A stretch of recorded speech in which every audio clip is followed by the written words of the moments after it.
Assalamualaikum warahmatullahi wabarakatuh. Halo anak semuanya. Pada kesempatan kali ini Bapak akan menerangkan tentang materi kisi-kisi PJOK penilaian akhir semester kelas 6. Ada 3 komponen dasar, yaitu 3.3, 3.4, dan 3.5. Dimulai dari 3.3. 3.3 adalah memahami variasi dan kombinasi gerak dasar, jalan, lari, lompat, dan lempar dengan kontrol yang baik melalui permainan dan atau olahraga tradisional. Pengertian atletik. Atletik adalah cabang olahraga yang terdiri dari gabungan beberapa jenis olahraga fisik, seperti olahraga lari, lempar, lompat, dan jalan. Saat ini, atletik menjadi suatu di antara olahraga yang paling umum yang dimainkan di berbagai penjuru dunia. Atletik telah menjadi olahraga berskala internasional. Bahkan hampir setiap negara di dunia kerap turut terlibat dalam perlombaan cabang olahraga tersebut, termasuk Indonesia juga. Nah, lari jarak pendek atau lari sprint merupakan salah satu unsur dari pendidikan jasmani dan kesehatan yang perlu dipelajari pengertiannya, teknik, kemudian manfaat dan peraturan dasarnya. Sederhananya, seorang atlet pelari memanfaatkan kakinya dengan cepat paling tinggi guna mencapai target waktu secara singkat. Lari jarak pendek atau sprint adalah salah satu cabang olahraga lari yang menggunakan jarak lintas pendek mulai dari 100 meter, 200 meter, hingga 400 meter. Lari estafet atau relay race juga termasuk dalam kategori ini dengan jarak lintasan 4 kali 100 meter dan 4 kali 400 meter. Dan kemudian ada lagi lompat jauh. Nah, lompat jauh ini adalah salah satu nomor cabang pada olahraga atletik juga, dan yang diperlombakan di event antar pelajar juga. Kemudian ada internasional hingga internasional. Nah, dalam Kamus Besar Bahasa Indonesia atau KBBI, lompat jauh adalah melompat ke depan dengan bertolak pada suatu kaki untuk mencapai suatu kejauhan yang dapat dijangkau. Jarak loncatan diukur mulai dari titik tumpuan loncatan sampai dengan jejak pertama di kotak pasir sesudah melompat.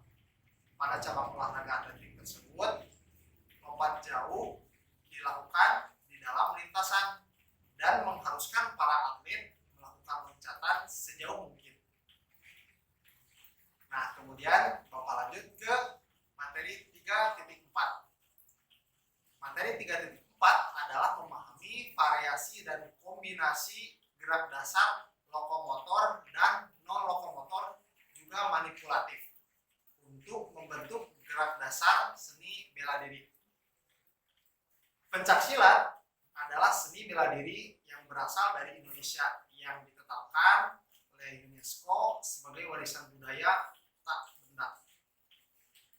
Penetapan itu dilakukan pada sidang ke-14 Intergovernmental Committee for the Safeguarding of the Intangible Cultural Heritage yang berlangsung di Bogota, Kolombia 9 sampai 14 Desember 2019. Seni bela diri pencaksilat juga dikenal di negara Asia Tenggara lainnya seperti Malaysia, Brunei, Singapura, Filipina, dan Thailand. Aspek dan bentuk dari pencaksilat ini terdapat 4 aspek dalam pencaksilat, yaitu yang pertama adalah aspek mental spiritual. Pencaksilat membangun dan mengembangkan kepribadian, karakter mulia seseorang. Nah, para pendekar dan maha guru pencaksilat zaman dahulu sering kali harus melewati tahapan semadi, tapa, atau aspek kebatinan lain untuk mencapai tingkat tertinggi keilmuannya. Yang kedua adalah aspek seni budaya. Nah, budaya permainan pencak silat ialah salah satu aspek yang sangat penting.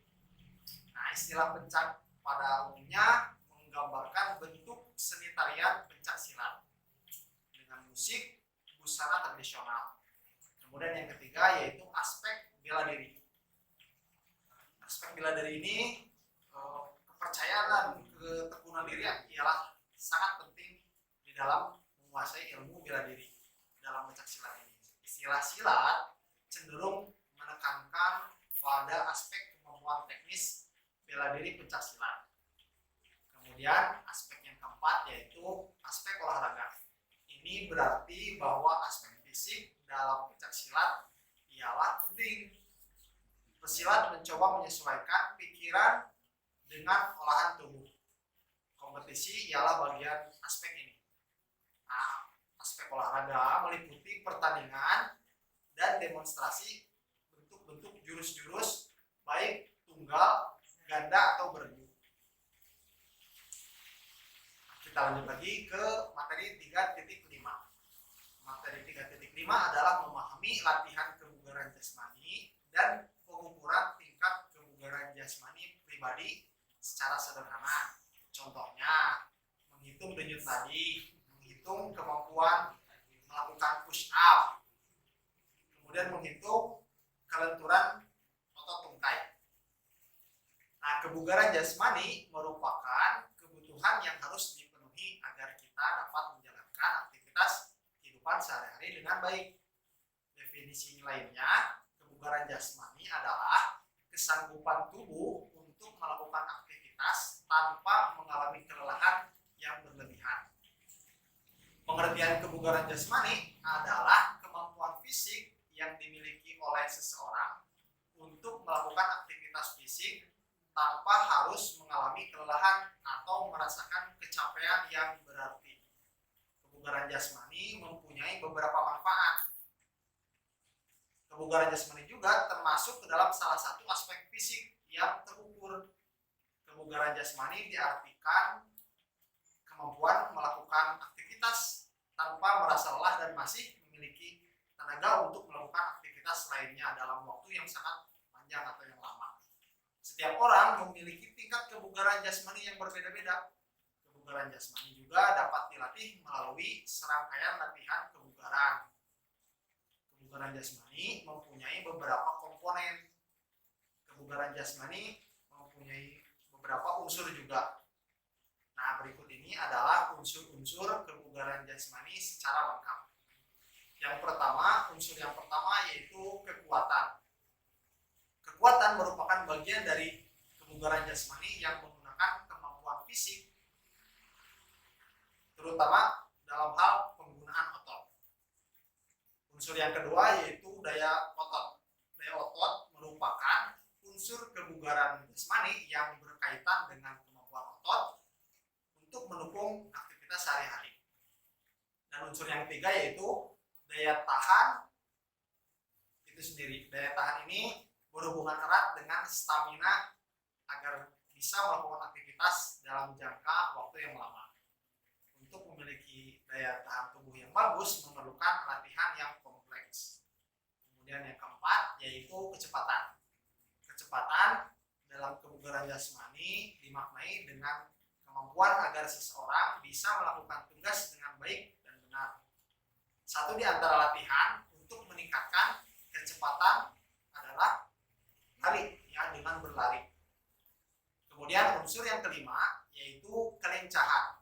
Nah, kelincahan merupakan unsur kebugaran jasmani yang berkaitan dengan kemampuan menyesuaikan diri dengan keadaan saat melakukan aktivitas sehari-hari.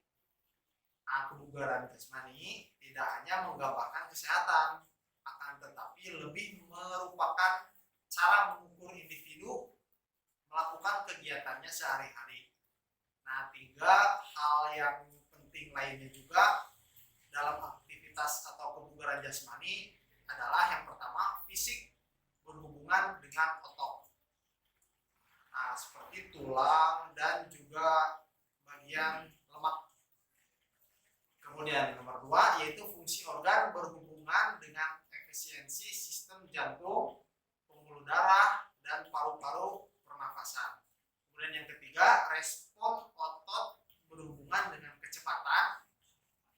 keunggulan, kelemahan, dan kekuatan.